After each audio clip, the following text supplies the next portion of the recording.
Hello and welcome to the 2021 Think Global Conference. My name is Lawrence Howarth. I'm the Director, Mayor's Office of International Business and VP of Business Development for the Richardson Chamber of Commerce. I'm also the President and founder of Howarth International. So the difference between success and failure in exporting to foreign markets is the quality and the detail of the assessment of that target market. Now from this point on in my presentation, I will refer to the foreign overseas market as the target market.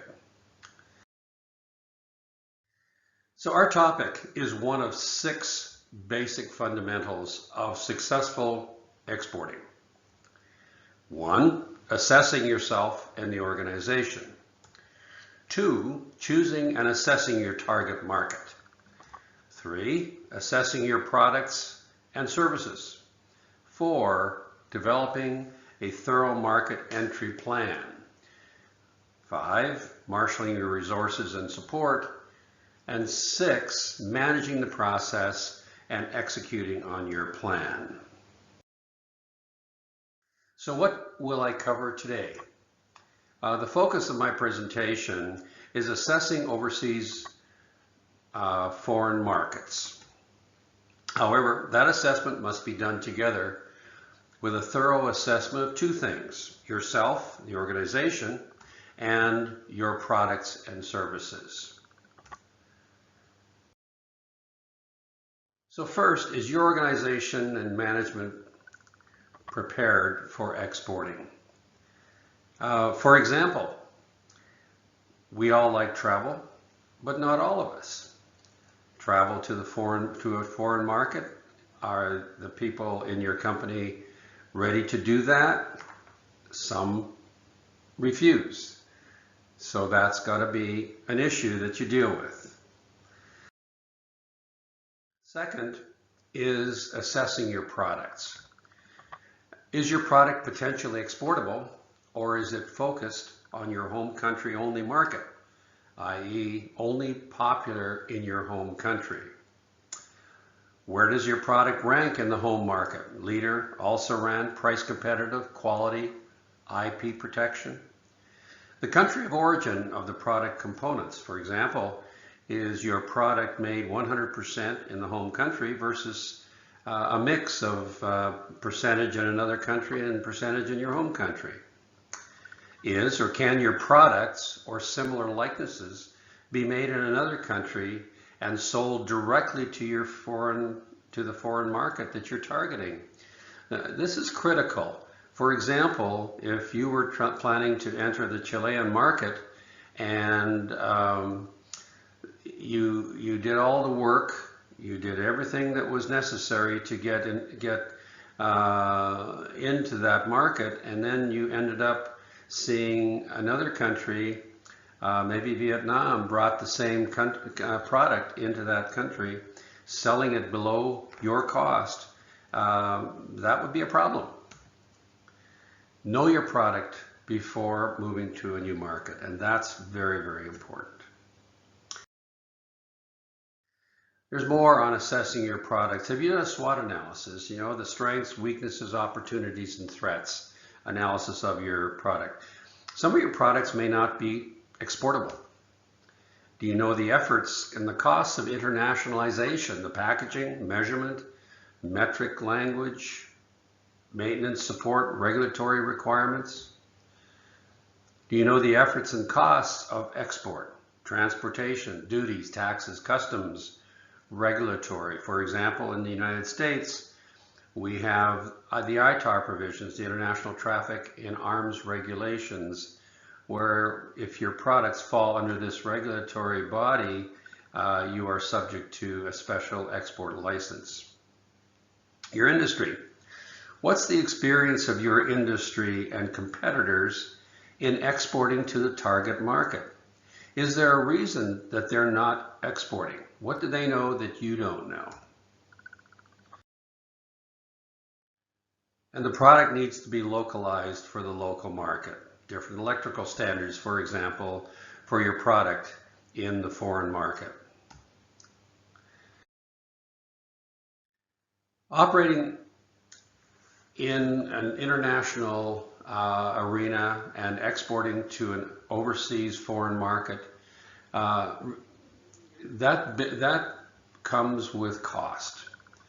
And those costs can be substantial. So for example, the initial planning and research may be costly. The initial customer acquisition, time to first sale, can take a long time. It may be, in some cases, over a year by the time you find particular companies, customers, by the time you actually get product into the country. All of that can take time, and obviously that delays any kind of income to your company. Localization of your products can be costly. If you have to change packaging, if you have to change the components, the electrical components or circuitry, something like that, to comply with local regulations. Don't count on profits from the new markets paying for the entry into that market. That's a mistake I see companies make over and over again. You have to prepare for a deficit. Prepare to pay those costs ahead of time. So let's talk about the circumstances or events that trigger a company to look at an overseas market. So there are several. The most common, you want to grow your company revenues. You are fighting increasing competition in your home market. You have a new technology or product not available in a target market. Maybe there's a solicitation from a distributor in the target market. Or maybe there's a first sale. Someone just ordered something because they saw your product on your website. Be careful of those two. First of all, distributors are often in the habit of just signing up customers, trying to get exclusivity and locking you out of a market. Secondly is sometimes a customer will order something one-off, and companies will think that they can get many more of those, but when they enter the market, they find that's not the case. So beware of those two items. What's not a good reason, and I've seen this many times, is where one of your executives traveled to an overseas or foreign country on vacation and liked the country.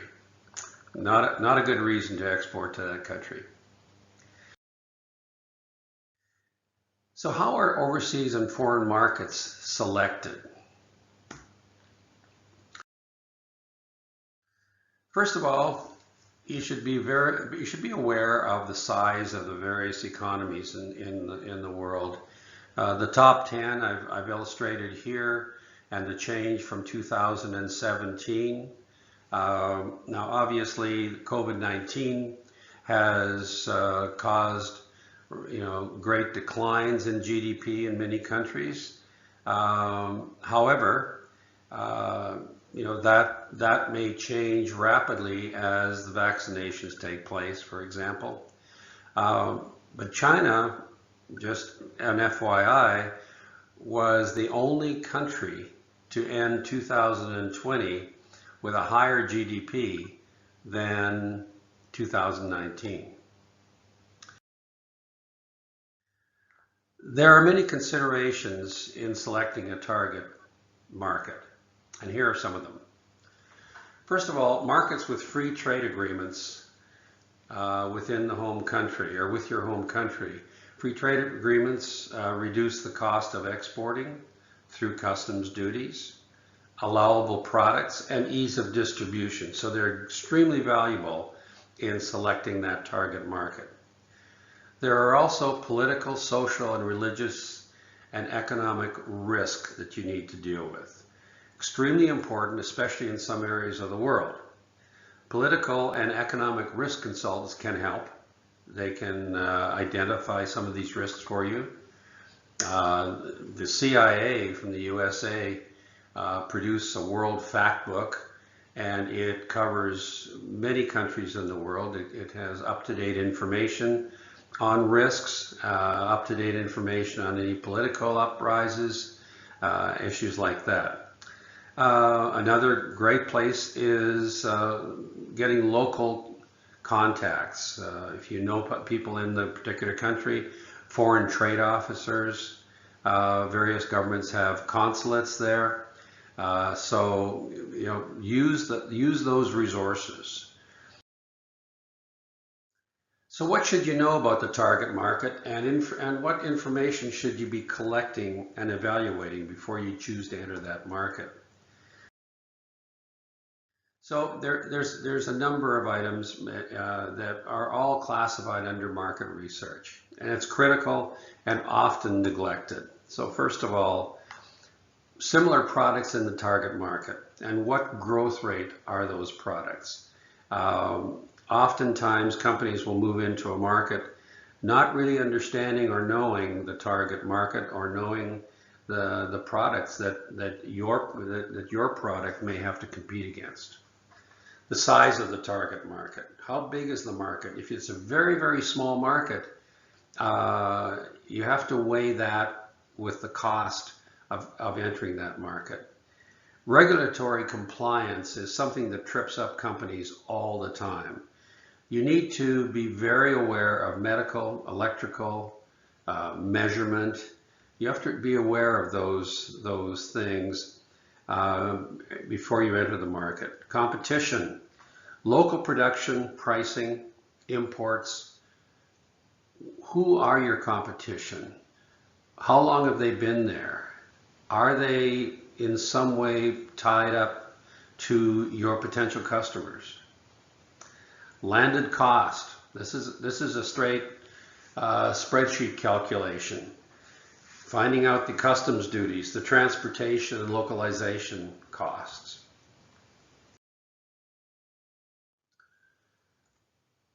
Climate.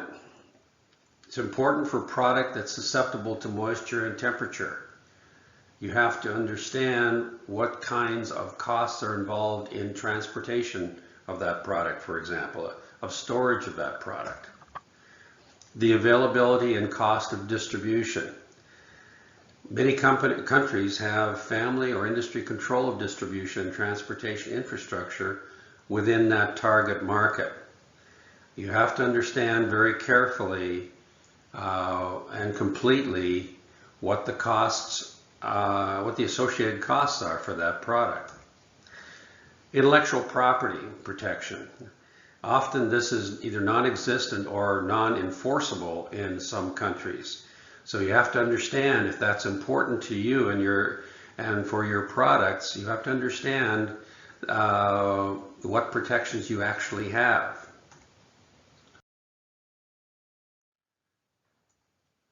Legal environment, the ability to enforce agreements, damages to business property. What's your ability to collect receivables, for example? Currency stability. Is the target market subject to currency fluctuations, high inflation, etc.?